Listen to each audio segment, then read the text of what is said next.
Hi everybody, welcome back to the Lovestead. My name is Jessica and I run the blog Lady Lovestead. Here on this channel we talk about topics such as femininity, homemaking, self-improvement, and more. In today's video we'll be discussing the Read to Grow Book Club's January 2020 book selection, Getting Things Done by David Allen. If that's something that's interesting to you, go ahead and grab a cup of coffee and let's talk.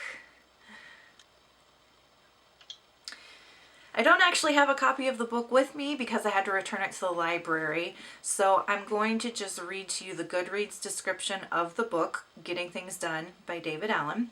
So on Goodreads it's described as, in today's world, yesterday's methods just don't work. In Getting Things Done, veteran coach and management consultant David Allen shares the breakthrough methods for stress-free performance that he has introduced to tens of thousands of people across the country. Allen's premise is simple. Our productivity is directly proportional to our ability to relax. Only when our minds are clear and our thoughts are organized can we achieve effective productivity and unleash our creative potential. It goes on a little bit more, but that gives you the basics of what the book is about. So David Allen is a productivity expert, as they say.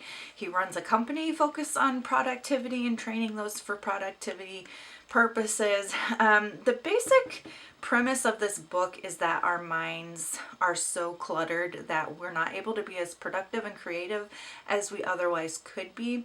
And it really focuses on how the work world has changed.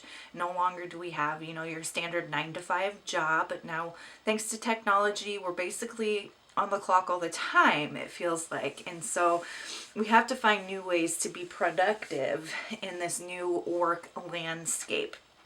And that's the basic premise that he is building his productivity workflow on. He has a workflow that he developed that basically involves a series of steps that you can take to manage your tasks. And honestly, when it comes to the actual book itself and its quality, I would say you can take away most of what he talks about in the basic foundations of his ideas from reading just the first chapter. The rest of the book gets really into a lot of minutia, and it felt a lot like maybe this would have been better as an article rather than a book.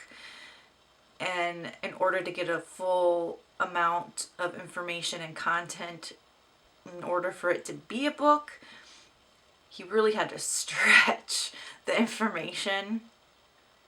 So a lot of it after the first chapter is redundant and repetitive, and it really just gets into a lot of minutia. In my opinion, maybe you feel differently about it. But some of the things that I liked about his method was that flow chart where he breaks down the system in that first chapter. And the flow chart is basically you get a task or you get a piece of mail or an email, and you have to decide, is it something you can accomplish in 2 minutes or less? If yes, go ahead and do it. If no, then you have to decide, is this something that you need to act on later? Is it something you can just throw away? Or is it something you need to store for future information as a reference material? And I really like that strategy, and I'm going to apply it to how I manage my email, my paper mail, and other paperwork. That was probably the biggest takeaway for me. Another thing that I thought was really interesting was he talked about how we should work from the bottom up instead of top down, where we do the minutia or the smaller tasks first. That way we clear it out of our head and we don't have to think about it, and it makes doing the bigger tasks or the more the tasks that require more of a brain energy, basically, it makes them easier to tackle because our brains aren't thinking about getting those smaller things done.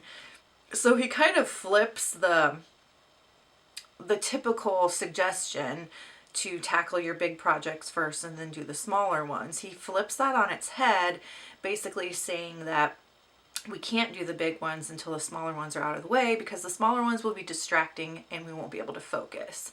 So I thought that was interesting. It's something I'm going to try out for a while and see how it works for me. Those are my two biggest takeaways from this from this month's book. Since we are reading to try to grow as people, those are the two things that I want to implement and try to use for my own personal growth. So, yeah. So what about you? What were your key takeaways? What maybe are some things that you are going to try in your life? What things do you think were practical, applicable, usable, good information? Or did you not like it at all? That's fair too. Leave your comments down in the comment section. Let me know what you thought of it. You can also join our book club on Goodreads. There's a link down below to join our book club on Goodreads where we can discuss these books there as well. And that takes us to our February book selection. So the February book selection is the My Gender Workbook by Kate Bornstein.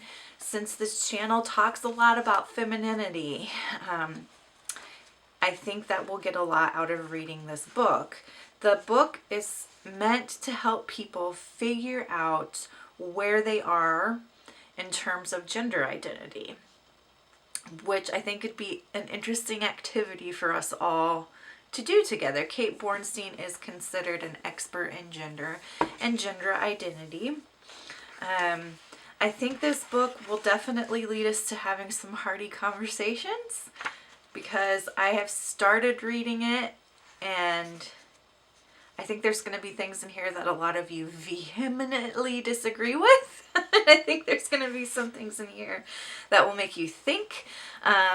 So I also think there will be some things in here that you'll love. So it'll be an interesting book to discuss here on the channel and on our Goodreads page. That's it for today's video. So until next time, make sure that you continue to read good books and drink good coffee. Bye!